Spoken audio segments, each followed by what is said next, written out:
Diagnosed with a disease that was slowly killing him, his only escape from this cruel reality was a game that he played day and night until the moment he died. However, he woke up inside this same game, with nothing, no status, no power, now trapped in the world he once escaped to. He must fight, survive and conquer the kingdom that has become his new reality. The story revolves around Takuto, a young man who loves to play a strategy game focused on empire management called Eternal Nations. Even though he was bedridden in a hospital, he spent his days playing Eternal Nations until he literally died while playing. However, this is not his true death. Seconds later, he finds himself in a forest sitting on a throne in an ancient ruin. The first thing he notices is how fresh the air is.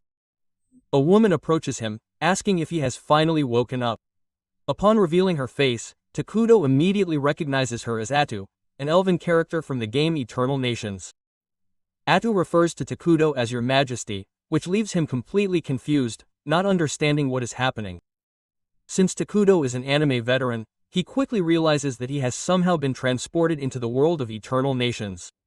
But what should he do now? Normally the only person Atu calls king is the Lord of Mynoghra, the nation that Takuto ruled when he was still playing. Atu then calls him Takuto-sama and says that he is the first player to have finished the game on nightmare difficulty using Mynoghra, the hardest civilization of all.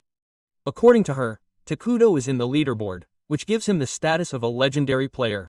This makes it even more confusing. How could the character in the game have access to information that goes beyond the barrier of the virtual world? Atu reveals that she remembers everything, every victory, every defeat, every word Takuto said to her through the computer screen and the entire journey they shared up until that moment. With her ear, Takuto begins to cry. He tells her how happy he is to finally be able to talk to Atu, his favorite character in the game. Atu responds by saying that he feels exactly the same. However, that still doesn't explain how he ended up there. Takuto then asks if it was Atu who brought him to this world, but she says she has no idea, since she had also appeared in that place a few minutes before. Still, she is certain that they are in a world that conveys the same feeling as Eternal Nations.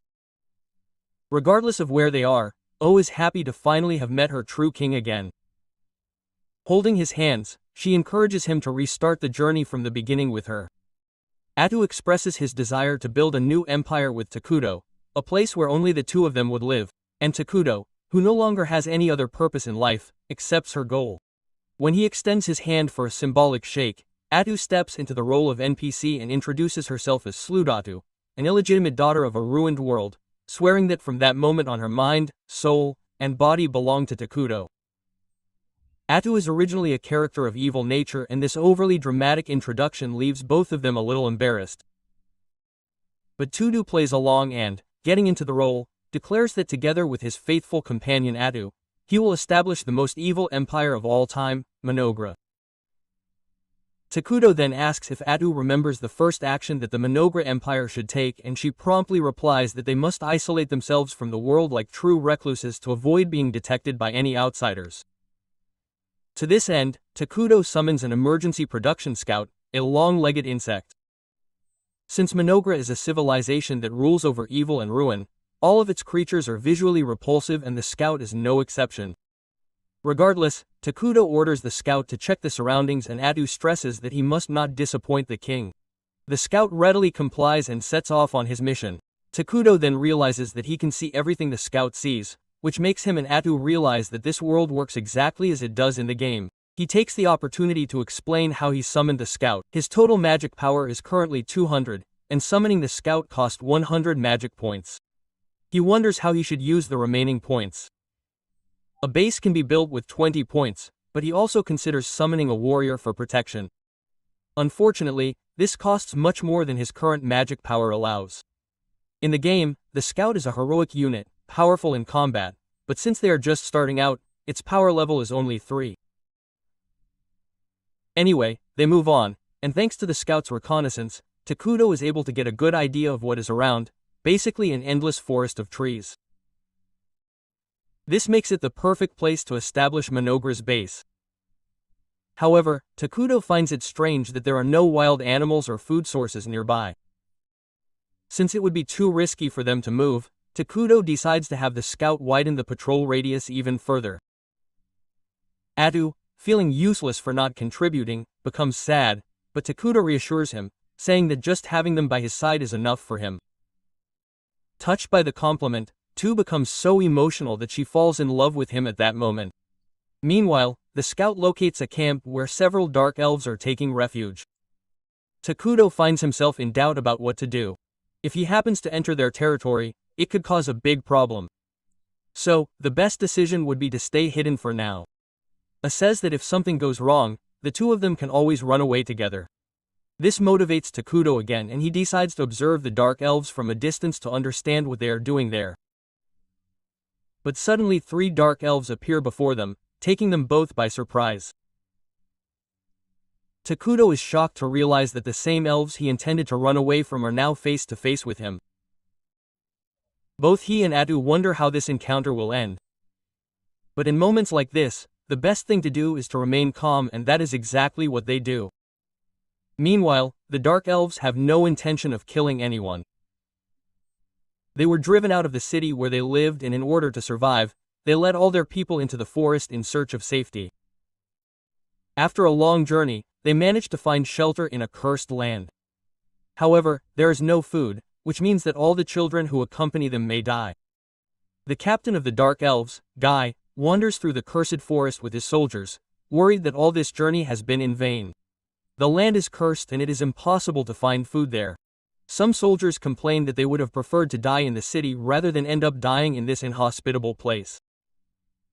They talk about the rumors they heard that the forest was cursed by a man and that no kind of life or love could survive there. Guy tries to keep everyone's spirits up. If they lose hope now, there will be no more chances for the children who await them. He reminds everyone that these children believe in them and that they cannot retreat empty-handed. Still, as he walks, he begins to consider the words of his companions. Deep down, he knows they are right. The chances of survival in that place are almost zero. But even with the others terrified and on the verge of giving up, he is the captain. He must lead the light to victory. As he approaches, Gas feels the energy of Takuto and Atu and panics. He fears that the two will attack them immediately and that he will lose his people. What he does next will determine the fate of his entire race, so he must act diplomatically.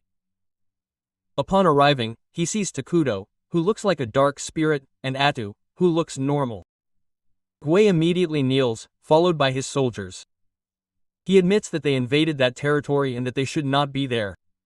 Atu demands to know why they came, even though he knew that the area was forbidden. Guy explains everything: how they were expelled from their city, how they fled in a hurry, the long journey and the hungry children who await them in the forest. He is nervous, especially because Atu continues to give him cold looks. He thinks he is going to be executed, but then Takuto asks him if he is hungry. Guay doesn't answer right away, but presses him to answer his master. So he says yes. Immediately Takuto summons several apples. Guay has never seen an apple in his life and doesn't even know that it is food. Takuto explains that it is juicy on the inside and that he will like it. Guay hesitates, not knowing if it is safe, but when he turns around he sees his soldier already eating. He tries to eat too, but he remains wary. Then Takuto summons pears too. Now Guy begins to suspect Takuto's intentions. The Dark Elves have never been a beloved people, they have always faced hostility. So seeing someone helping them without asking for anything in return seems wrong. He tells Takuto that he would rather take the food back to the children in the forest. Before he can finish his sentence, Takuto summons even more fruit. Guy is shocked and deeply grateful. Meanwhile, the children who remained in the forest are on the verge of death, silently waiting for a miracle. And it arrives. They smell a familiar scent in the air. Guy and his men have returned. And not only have they returned, but they have returned with all the food and hope they needed. Guy tells everyone to prepare for a feast, and they all dig into the food. The hungry children eat and begin to recover. One of the elves asks Guy where all the food came from, but he doesn't go into details. He just says that fate has smiled upon them. But in his mind he keeps reliving the image of the shadowy figure he encountered earlier. After the meal, everyone sleeps soundly while Guy remains awake near the vigil fire, lost in thought, until he is interrupted by one of the elders, old Molter. Molter thanks Guy for his efforts, but comments that the fruits tasted like nothing he has ever tasted. In his 200 years of life, he has never tasted anything even close to that. Guy agrees. He also felt something different when he ate them. When Molter asks where the food came from, Guy reveals that they found a legend in the forest. They wandered through the trees and by chance came across this mysterious figure. Molter wonders if it could be the legendary King of the Ruins. According to ancient tales, the King of the Ruins would appear when the world was overpopulated, destroy everything and plunge the world back into darkness. But no one knows for sure if this is real, as no living being has ever seen him with their own eyes. Molter then asks if Takudo introduced himself as the King of the Ruins, but Gui replies that Takudo did not even introduce himself, he only spoke through a servant. Molter insists that the King of the Ruins would never give something for free. He then asks what Gui gave in return. Gui replies that it was pure benevolence on Takudo's part, but Molter does not believe him. He says that no being of darkness acts out of generosity. Guy, however, insists on calling Takudo Di Grande, saying that he only wanted to help.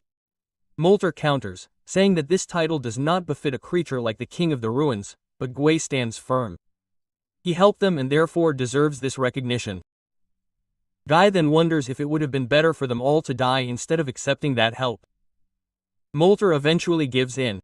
He acknowledges that Gui is right and says that when the time comes to repay the debt, he will handle the negotiations with Takudo himself. No one else needs to worry about that. Meanwhile, O is furious with Takudo for wasting mana feeding strangers. She forces him to his knees and demands an explanation. Takudo tries to justify himself by saying that he simply felt sorry for them. Atu is stunned. She reminds him that they don't even know if Mynoghra will be a peaceful or brutal kingdom or how many battles they will face. Using that mana was a waste, but she soon controls herself. She is a servant, she shouldn't talk to her king that way. Takudo, in turn, responds sincerely. He can't live in that place without her by his side. They are a team. And then he reflects that when the Dark Elves were around, he felt distant from them, as if he couldn't connect with anyone. Maybe he's just shy. Atu, surprised, says she didn't even notice. She thought he was just acting like a real king, always speaking through his maid. They end up arguing lightly and playfully until Takudo's mascot returns with a report on the reconnaissance he did. But after all, what exactly is Takudo's mission in that world that looks more like a huge game board?